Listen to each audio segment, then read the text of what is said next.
Hello and welcome back to the Society Knits YouTube channel. My name is Sally and I am the owner and maker of Society Knits, an all-Australian yarn and fibre company. Before I discuss all the exciting things that I have been working on, I would just like to pay my respects to the traditional owners of the land on which I'm filming today, which is the Wiradjuri people. And I pay my respects to the elders of the land in which you're joining me from.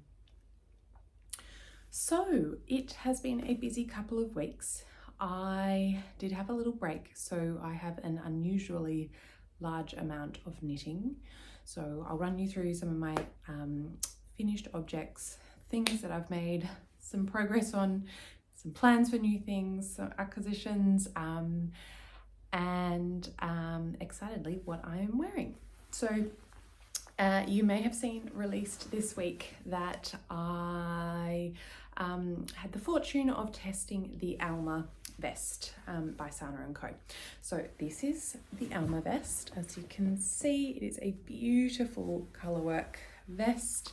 I made mine out of 3 Trees Fibre Crafts Night Drop DK, which is quite a robust DK weight yarn, which I stock, and I use that as my main colour. So I think I used just under 3 skeins for the size that I made, which was the size 3.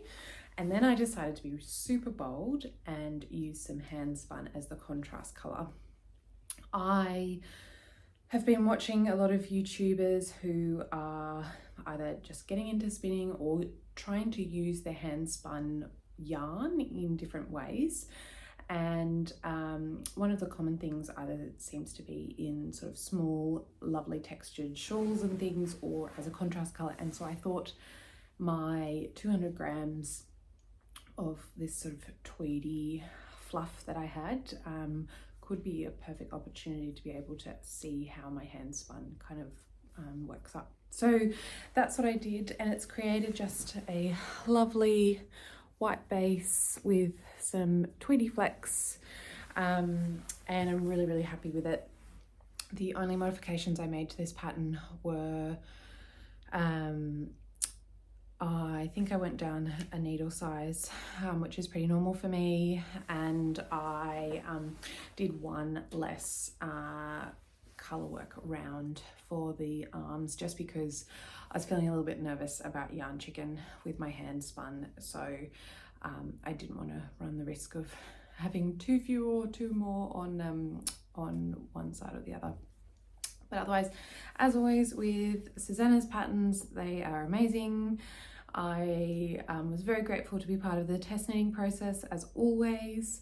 And it was a lovely, long, appropriate amount of time testing period with great opportunities for feedback.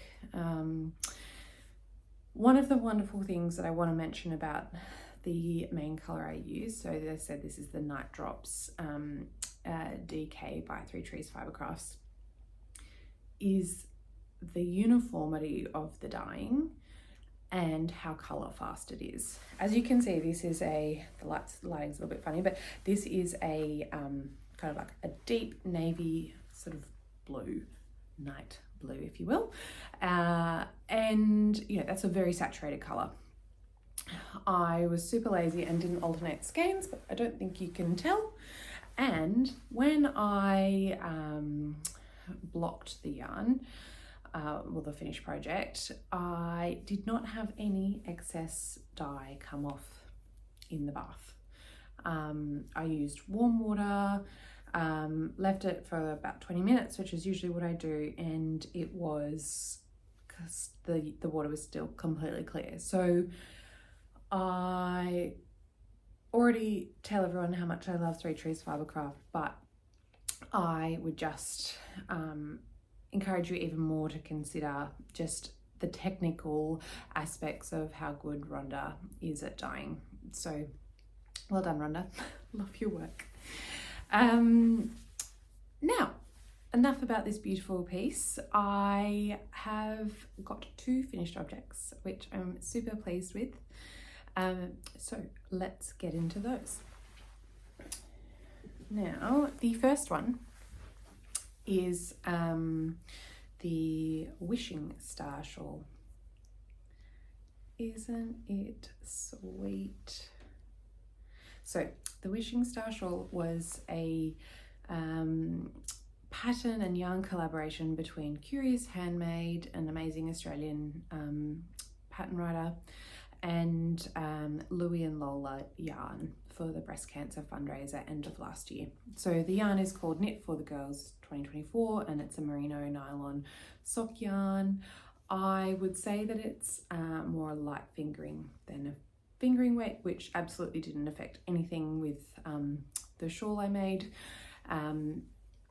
And the pattern was a very typical Curious Handmade pattern. Great instructions, great charts to tick off your progress, and just a lovely, simple pattern with features that just keep your interest. I was knitting on the beach, you may have seen from my Instagram, and so it was a perfect like holiday project. The only qualms I had was just how long it took with doing that beautiful picot edge. But I just had to believe in the process that it was going to look exquisite, so just keep going. I used just under one skein for this, and I'm super happy with it. It's going to be gifted shortly, so this is my sort of last opportunity to share how beautiful it is with you. And look at the lovely drape. Maybe I'll put it on and you can kind of see. You can see the lovely little star details as well. And you can see that it's just got like a nice little curl there. The little picots is so pretty. So absolutely would recommend that for a, one special skein that you have got.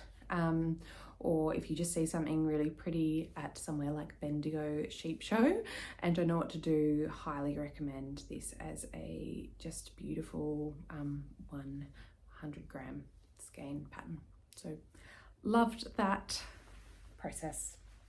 Now the next one, I absolutely flew through and didn't expect to. I don't think I'd even cast this on. I was still umming and ahhing about whether or not I was going to take this project. And I'm so glad I did because I just flew through it. It is the Pressed Flowers Kerchief. So this is a pattern collaboration by Hobbi Yarn and Savory Knitting, or Amy Christoffers, done for Pom Pom magazine, and it's actually a free pattern. You just have to sign up to the Hobbi website, I'm pretty sure. And it is a mosaic knit pattern. So while you are working with two colors at a time, you are really only working one at a time. And it is basically a light kind of take on the incredible Pressed Flowers collection that Amy Christoffers has done, where typically you see more flowers all over the garment that she's designed. I used black wattle DK, so the base was acacia, which I don't think that they're selling anymore, but it's just something that I had in stash.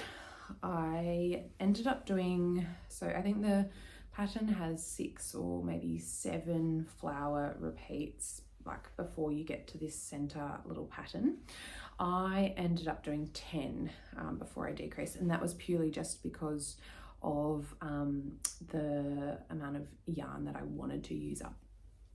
So I used about 50 grams of Bliss, which is the green color, my contrast color that I've used for the flowers there. And I think I used about 80, so just under 100 grams of the main color, which was Paperbark. I absolutely loved this. It was incredibly addictive. It flew off the needles. I was able to knit it in airports and on the plane, and whilst trying to keep children occupied. So it was lovely mindless knitting and something that you could really easily read the pattern once you got your head around it. The only thing I would say just to be mindful of is that the written instructions after I think the initial kind of setup are incorrect, and there is an errata on Ravelry for the correction there, but it's not in the actual like PDF pattern. However, the charts are correct, so if you just keep following the charts, you will be absolutely fine. But yes, it did get my brain a little bit confused because I was reading the instructions and couldn't figure out why it didn't feel like it was sitting quite right. So that's my first tip. The other thing, devastatingly, that I have discovered is I think I'm allergic to alpaca. I have really only used alpaca, and it was baby alpaca, in one garment. I don't remember any symptoms kind of starting when I was working with it, but I really don't think I've used much alpaca. And even though I've loved black wattle yarn for a really long time and have been really eyeing off you know, their products and things and their yarn bases and the amazing like color work and the color dyes, I hadn't actually got around to buying any, or intentionally, and somehow I kind of inherited some, and I'm now glad that that is how it happened, because I'm almost needing an antihistamine even now. Like the congestion and the sort of hay fever like symptoms that are starting, even just handling this, which I haven't been near for a little while, is really sad. So I'm going to gift this. I'm going to give this to a lovely friend, and hopefully she's not allergic, but anyway, I'm sure it will go to a good home. And it was beautiful yarn to work with. The drape is perfect for shawls, small or large. So I'd absolutely recommend the yarn. It's just that I can't use it anymore. Anyway, so beautiful holiday knits, really pleased with it. Have to sort my allergies out. So that's 2 finished objects, which I'm pretty pleased with in 2 weeks. So let's see what I've been working on since finishing those.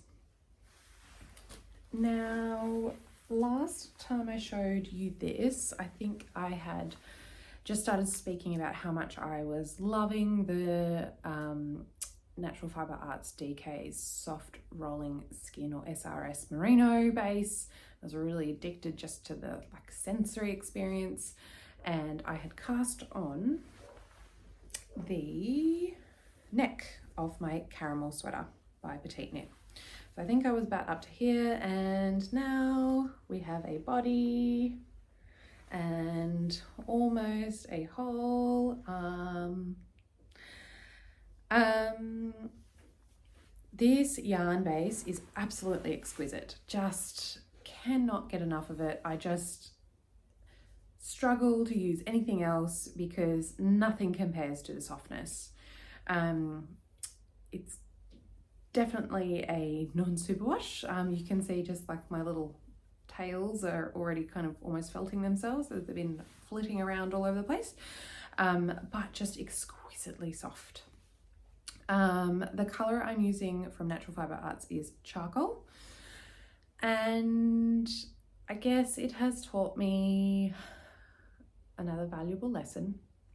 So I have bought the majority of my Natural Fibre Arts yarns just online, and I think she does a great job with taking photos, but just with the inherent nature of hand dyeing, lots can be different. And that is just one of the things, that's one of the trade-offs with beautiful hand-dyed yarn.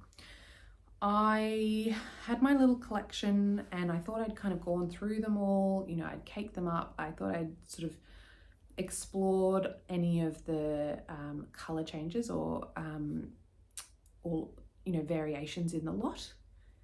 Turns out I don't think I looked hard enough. And it wasn't until I had finished some kind of nighttime in the dark knitting that I realised that there's quite a big difference in the dye lot, which I'll show you. So I'd been working with the kind of main colours here, so you can see there's like a lovely sort of blue fleck, so it's a grey base with a blue fleck all throughout it, which I was really enjoying. I was kind of like, oh, when's the blue fleck going to come in again? And then I got to the bottom ribbing and I was like, oh, that looks a bit different. And then you can see, sorry, the light's playing a little bit of havoc with this. You can see there's just that little colour change at the bottom. And so I thought, oh, maybe that one skein's a little bit off. I'll frog that part out and I'll grab another skein that looks much more similarly patterned to the main one, so at least I can get all the body the same. And unfortunately, it seems like I've got 3 with a blue fleck with the grey base, and I've got 4 with a darker grey base and a grey fleck through it. And it wasn't very obvious when I was looking, like even when I was like pulling things apart, I could see some of the flecks were a bit darker, but I thought they were just in the darker spectrum of blue. Anyway, I think that even if I decided to be a good girl and alternate skeins like you're supposed to, that I would have just ended up with alternating the blue fleck all throughout it, and then I would still have this problem, because I just don't think I really detected that there was a problem or such a difference with the flecks even, let alone the actual underlying base. And so I re-knitted it, bound it off, put it in the naughty corner, even though I literally only had 2 sleeves to go. Like, I'm so close. And I thought I can either frog it all, but then I would still have the yarn, and what do I do with the yarn? Or do I just pretend in my brain that this is a weird fade? And that's what I've decided to do. I've decided this is a weird fade. So what it's going to look like is I'm going to have the light grey with blue, and then on the sleeves I'm going to just have this dark grey, which will tie into that little bit of dark contrast down the bottom. And I'm just going to love the yarn base and learn that when I want to buy a sweater quantity of yarn again, if it's not commercially dyed, I need to see it in person. I think that's the moral of the story. This whole concept of actually buying like a sweater quantity is relatively new to me. And it was probably like maybe only 12 months ago that I did that for the first time. Before that, I really enjoyed just seeing pretty things and buying them. So I had this quite crazy collection of, single 100 grams of sock yarn and that sort of thing. And whenever I wanted to make a project, I would just use those, particularly with colour work, in a way that worked. It might be that I had to buy 1 or 2 base colours, but I actually made so much with all my lovely bowerbird collection of pretty things. And so I am still learning the tricks with accurately buying a sweater quantity, particularly when it comes to hand-dyed yarn. I mean, for full clarity, I don't think that there's anything wrong with what the dyer did. It's just one of the quirks that I should have been more on top of. And in future, I think I'll just have to make sure I'm actually there in person having a look. So hopefully I'll have that done by next video. And we can celebrate together the weird fade. We'll call it the weird fade jumper. Now, before I forget, as I've mentioned, Society Knits is an Australian yarn and fibre store online. You can shop the best Australian yarn and fibre from your armchair. And unfortunately this year I can't go to Bendigo and I can't be a vendor at Bendigo Sheep and Wool Show, which I know everyone's going to and it looks really exciting, but here we are. So, lovely viewers, number one, because you've stuck this far, and number two, because I want to say thank you for supporting me and the Australian yarn and fibre industry. I am going to have a little discount code pop up here with a discount you can use on my store at societyknits.com.au to allow you to shop from the comfort of your own home if you also can't go to Bendigo. So please enjoy. It will just be valid for the time that Bendigo is on. But I'll get there one day, I think, maybe. Looks good though, doesn't it? Okay, I digress. More works in progress.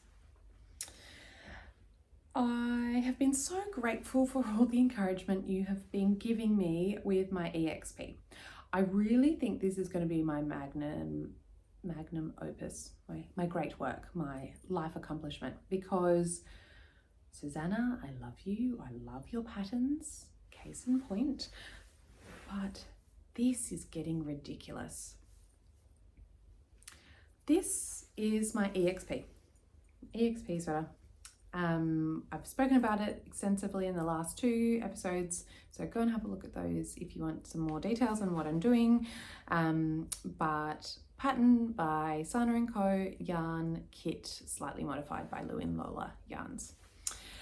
I am up to now my 3rd colour, like contrast colour, and thank you, I did go with the pink. You were also right. Yep, good choice. I'm still in the first kind of set of increases, but we're getting there. I think we're finally getting there. Like you can now see, you can't see it very well at all. What are you saying, Sally? Maybe further back. The pink kind of starting to come through there. So I've just been kind of alternating it in a fade and then it will start coming through.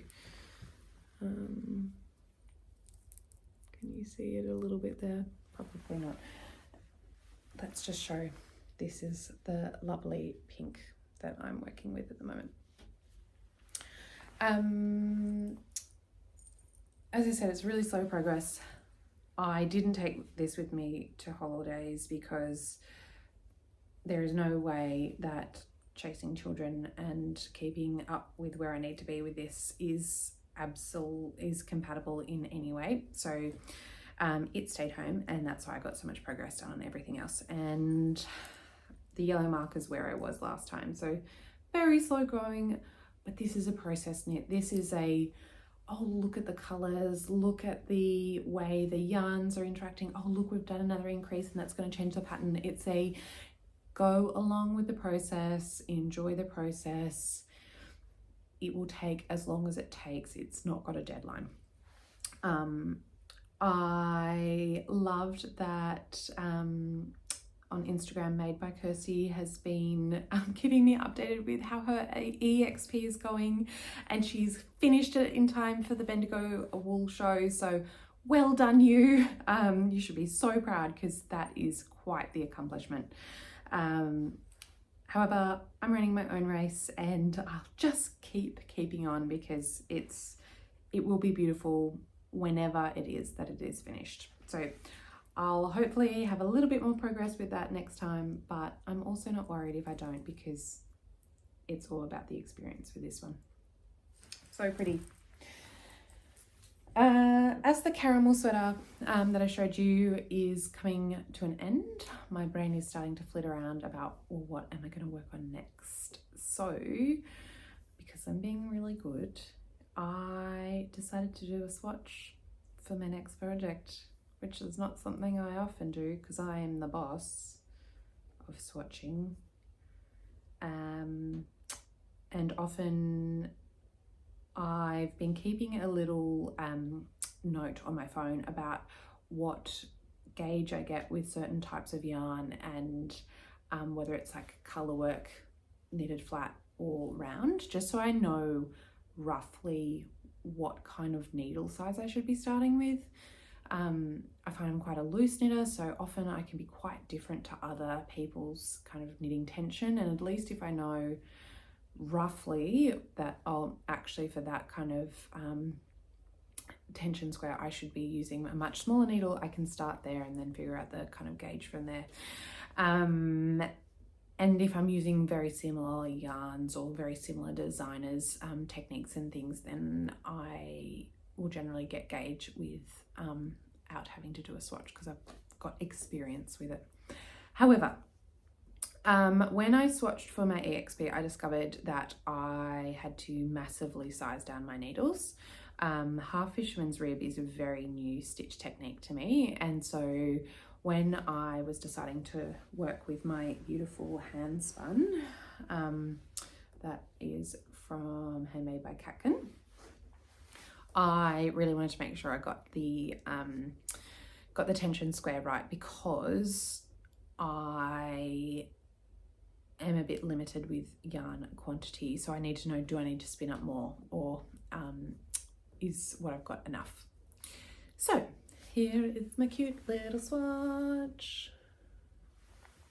Go away head, can you see it? So this is for the Jiellah cardigan, and it's actually a syncopated half fisherman's rib, which means that you've got like this little column here, and then you'll have a little column here, so it's kind of stepped to create that little texture. Again, unsurprisingly, I had to massively size down, so I think the pattern recommended 4.5 and I've got a 3.25, which looks like it should be pretty well on gauge. I haven't blocked this, but I had blocked the actual fibre after I washed it. It has been sort of blocked and aired, so I am feeling fairly comfortable with where this is sitting. So yeah, you can see the texture a little bit now that the sun has decided to move behind the clouds. But yes, very excited to get this done, and I'll zoom through that second sleeve and then I'll get going with this. One of the beauties of half fisherman's rib knitted flat, because this is going to be a cardigan, is that the alternating rows, so you're doing a rib, and then on the back you do a whole knit side. So it's like, okay, do the rib, here's your knitting treat, do the rib, knitting treat. So I don't think that should be too bad at all, because I'm a bit over purling at the moment with all the purl that I'm doing in my EXP. So I think this will be lovely and really enjoyable, and I might need some recommendations for buttons once it's off. But who knows how far I'll get and where I'll be up to next. Now, I mentioned that there's been some acquisitions. I had really been trying to knit my stash down, but no one's perfect. So when Bendigo Woolen Mills told me they're having a 15% off sale, I really couldn't resist. I'd also been very generously given a gift card, so I thought I'd better make the most of the gift card. It would be rude not to otherwise. So let me show you what I got. For some reason my brain's just been craving slightly chunkier knits. Not chunky, just more DK or 8-ply weight rather than fingering weight, which is a bit unusual for me. So I stocked up on the classic kind of range. So this is the 8-ply or DK weight silver in their classic base. An amazing 200 grams with 400 meters. My plans for this is to do a field cardigan. I really need some more cardigans in my life, so hence the Jiellah and now this one. And I wanted just like a nice neutral color that I could just throw on with things. So that's the plan for this. We shall see how that goes. I've also got plans for a Lieth cardigan by the Creabea, and again, very off-brand for me. I bought 10 ply, like Aran weight yarn. This is not me. Anyway, I love the Lieth cardigan because it is a cardigan where they've got great ideas for doing stripes, or you could do as it a solid color, and it's a nice bigger gauge.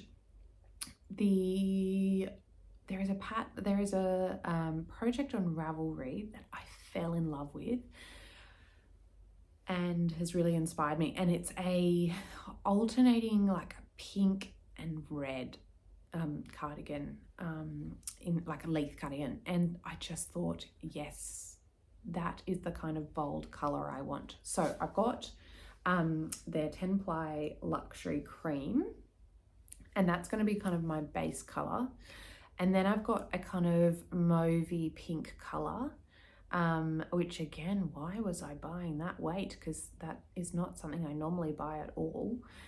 And then I'm wondering whether or not, because I am a collector of minis, whether I either just do a amazing like pink and white solid colored cardigan, or I get some of my minis and hold them double, like my fingering weight minis, and hold them double for the stripes. I will think about it and figure out yardage and things and let you know, but that is the plan, because this is like not something I usually buy at all. But anyway, I have reasons.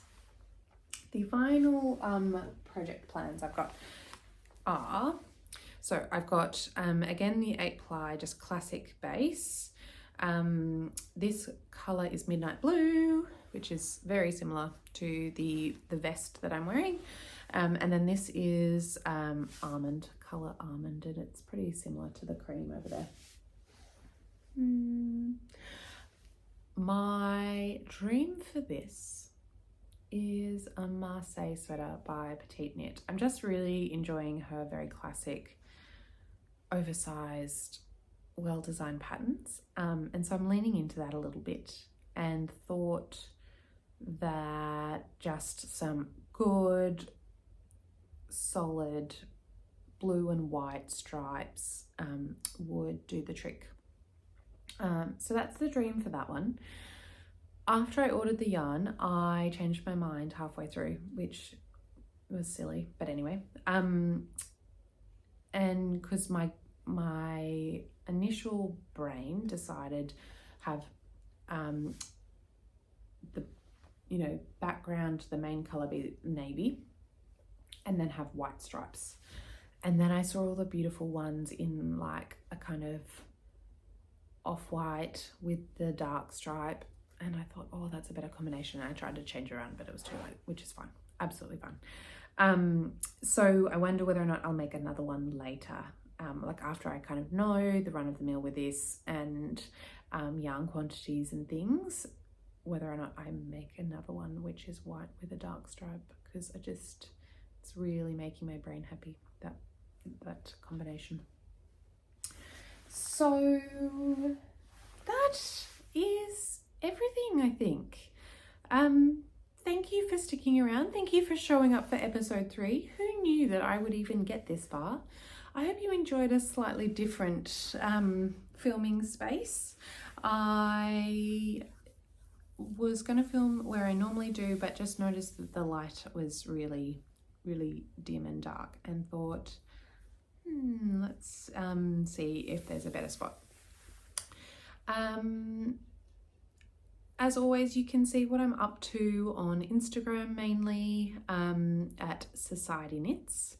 You can have a look around the store at societyknits.com.au. But if you are liking this content and want to see more, please like, subscribe, do all those things that make me feel awkward asking for, because I'm really enjoying this and I want to keep doing it if you want to keep seeing it. So please let me know, and I will keep on knitting until next time.